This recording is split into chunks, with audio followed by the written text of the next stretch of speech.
Bismillahirrahmanirrahim. Robbi yassir ve la tuassir, Rabbim tamin bil hayır. Allah'ım жеңілдет, орлоштурба, баштаган ишибизге ийгилик бол. Ассаламу алейкум рахматуллахи ва баракатуху.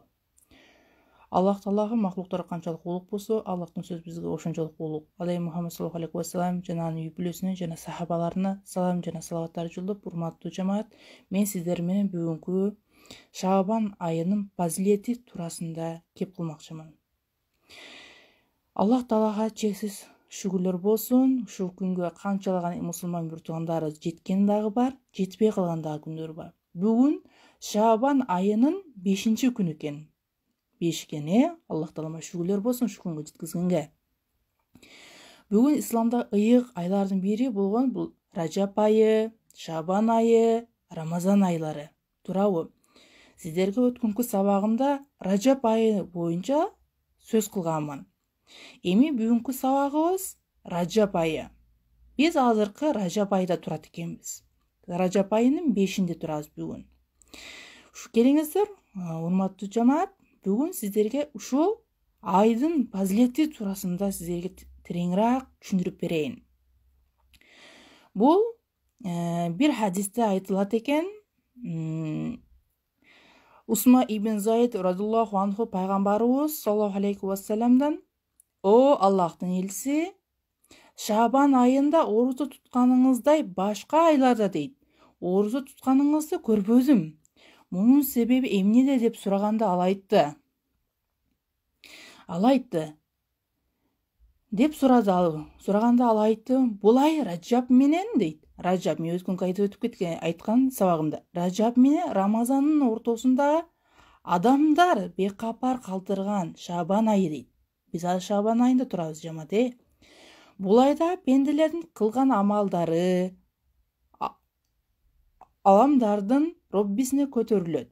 Мен дагы кылган амалдарымды орузо кармаган абалымда көтөрүлүшүн каалаймын деп айтат.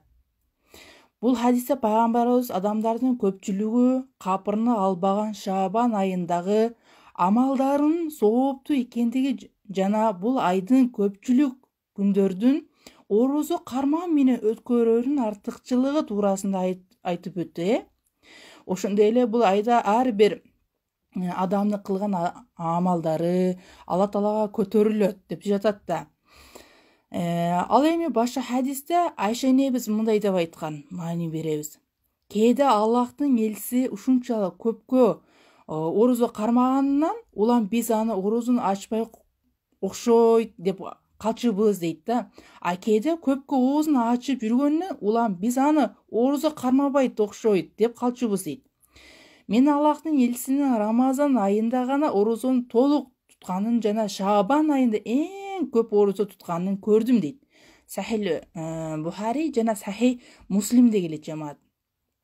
Ал эми кээ бир сахабалардын Шаабан айында кандай мамиле кылышкандыгын айта турган болсок жамаат, алар Шаабан айын Рамазан айына даярдык көргөндөй даярданышкан. Мисалы, Аммар ибн Ясир радиллаху анху туурасында мындай деп айтылган: "Амма Рамазан айындагы орузого кандай даярдык көрсө, Шаабан айындагы орузо дагы ошондой даярдык көргөн" деп атат. Түшүнүктүүбү жамаат? Бул айдын артыкчылыгы жана андагы кылынган ибадаттары, сооптору болгондугу себептен сахабалар бул айга өзгөчө көңүл бурушкан. Ошондой эле мүмкүнчүлүктөрүнө жараша оруза кармашып, Куранда окууга жана аны башкаларга үйрөтүүгө көп убактыларын бөлүшкөн. Кээде кембагалдарга колунан келген жардамын көрсөтүп, аларга садака беришкен. Бул ибадаттарды кылуу менен алар Шаабандын кийинки Рамазан айына даярдык көрүшкөн да. Качан Рамазан айы башталганда алар кубаттуу жагынан да, руханий жактан да ибадат кылууга толук даяр болушкан. Жана Рамазан айында эч кандай ачкачылыкты же болбосо чарчоону сезбестен эле рахаттануу менен оруза тутушуп Аллахка ибадат кылышкан. Алымдар арасында мындай деп айтылган сөздөр бар. Айта кетейин ушундай, урматтуу жамаат. Ражап айы бул үйрөнчүлүк айы deyilген. Шабан айы мындайча сугачылык айы. Ал эми Рамазан айы түшүм жыйноо айы. Караңыздарчы, маани бериңиздер ушул сөздөргө. Ал эми кээ бир булактарда Ражап айы шамал сыяктуу. Ал эми Шабан айы шамал айдап келген булуттар сыяктуу дейт. Жана Рамазан айы булуттан эмне дейт? Булуттан жааган жамгыр сыяктуу дейишкен. Кимде ким Ражапта үйрөөн сеппесе, Шабанда сугарбаса, анда кантип Рамазанды түшүм аласың, урматтуу жамаат? Өзүбүз бир ой жүгүртүп көрөлү ушул жерде, туурабы? Эми мусулман бир тууганым кечээ эле башталган Ражап айы бүттү. Ражап айы бүгүн аяктап, мындайча айтканда, бүгүн Шабан айынын 5 деп айтып кеттим. Демек азыркы ыйык Рамазан айына 1 ай калды. Дагы мындай нарак бере алам менен ол 25 күн калды десек дагы жаңылышпайбыз, агыраак айтканда, Рамазан айынын нарак бере алам 25. Эми келе жаткан бул Рамазан айында, Шабан айында кандай даярдык көрүбүз керек? Жогоруда пайгамбарыбыздын жана анын сахабаларынын бул айга болгон даярдыктарыны учкай айтылып өттүм, эгерде сабагымдын башынан баштап угуп жаткан болсоңуз, ал эми биздин бул айдагы болгон даярдыгыбыз кандай болот деген суроону дагы берип көрүңүз өзүңүзгө. Келиңиз, биз дагы бул айдагы соопторго жетүүгө бел байлап, мүмкүнчүлүгүбүздүн жетишинче Алла Таалага ибадат кылып, ага жакындайлы. Шабан айы бул Рамазан болгон алдын ала даярдык. Түшүнүктүүбү? Өзүбүздү даярдайбыз керек экен. Ким бул айда канчалык даярданса, анда Рамазандан айында убактысын туура пайдаланып, андагы ибадаттарды талыкпастан сергек аткаруусуна шарт түзүлөт өзүн-өзү, мындайча айтканда, Биринчи эле бул айда орозо кармоого аракет жасообуз керек. Анткени пайгамбарыбыз саллаллаху алейхи вассалам бул айдын көпчүлүк орозо тутуу менен өткөргөн. Шабан айынын толугу менен же болбосо тең жарымына орозо кармоо шарт эмес. Бул айдын көпчүлүгүн орозо кармоого кимдин кудурети жетип кармаса, анда өзү үчүн жакшы.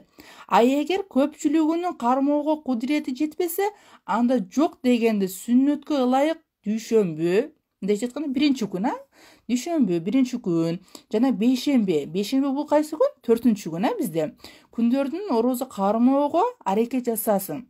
А эгерде буга дагы кудурети жетпей турган болсо, дүйшөмбү жана бейшемби күндөрү кудуретиңиз жетпейт дей турган болсоңуздар, анда эмне кылышыңыз керек? Эгерде буга дагы кудуретим жетпейт, такыр эле күчүм жетпейт, алсызмын дей турган болсоңуз, анда Шабан айынын 13-ү, 14-ү, 15-чи күндөрүндө орозо кармаганга аракет кылсын. Кайсы күндөр экен? Дагы бир ирет айта кетейин. 13, 14, 15-чи күндөрдө орозо кармаганга аракет кылсын. Анткени кээ бир хадистерде пайгамбарыбыз мына ушул күндөрү орозо кармаган деп келген. Түшүнүктүү жамаат. Ошондой эле 5 убак намаздарыбызды мечиттен окууга жана ушул күндөрү көбүрөөк Куран китебин окууга аракет кылалы. Анткени алымдар айткандай, Шабан айы Куранды окуунун айы дейилген. Машалла, көрүңүздөрчү. Бул айда биз көбүнчө Курандарга басым жасашыбыз керек экен.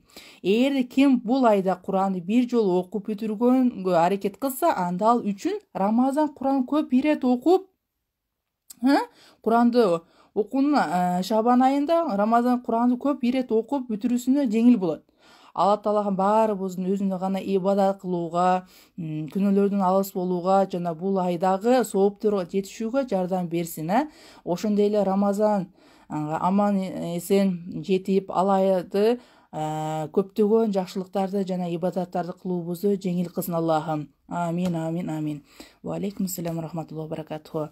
Урматтуу жамаат, бул сиздер менен биз Шабан айынын фазилети боюнча өттүм. Иншалла, прямой эфир сактаганга аракет кылам. Сиздер дагы бул Шабан айында канчалык бизге сактап коюңузчу устаз. Макул, иншалла сактаганга аракет кыламын.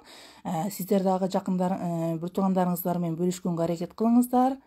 Ассаламу алейкум рахматуллахи баракатуху.